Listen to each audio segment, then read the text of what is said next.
So the pledge is important because diversity is important.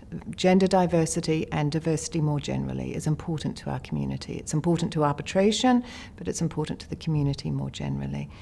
The personal experience that struck home with me about the problem we have with the lack of diversity, gender diversity in international arbitration in the appointment of tribunals arose when I was appointing a chair to a tribunal that I was sitting on. And my male co-arbitrator and I each selected a shortlist of 3 options for a chair. And as we exchanged our lists, his had 2 women and a man on it, all excellent choices, and mine had 3 men. And I realized as I saw his list, somewhat shocked at myself, that I had applied an unconscious bias filter on my own selection process as a woman and seen as the suitable candidate for an arbitral chair as being a male over a certain age with certain characteristics. So from that time I made a point of going to the effort and working at removing that filter.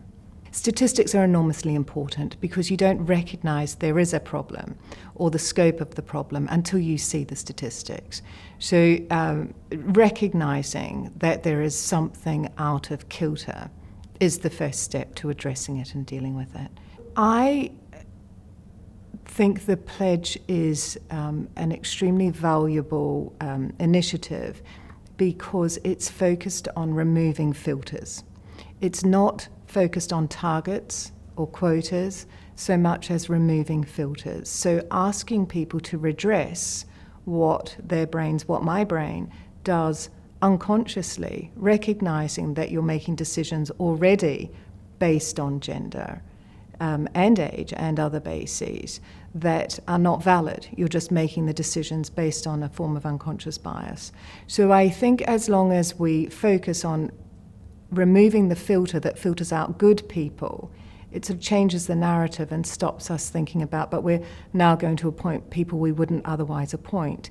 It's not appointing someone you wouldn't otherwise appoint so much as not removing them from the selection process solely on the basis of gender.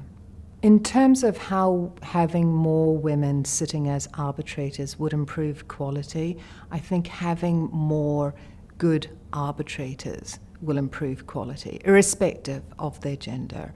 There is a shortage of good arbitrators. It's a hugely popular form of international dispute resolution, and parties are constantly looking for the very best arbitrators, the very smartest, irrespective of whether they're men or women.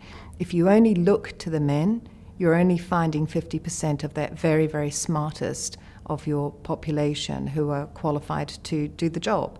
So by adding back in the women, you're doubling, potentially, if we can keep the senior women in the profession, potentially doubling the available candidates, or certainly increasing the number from what we have now.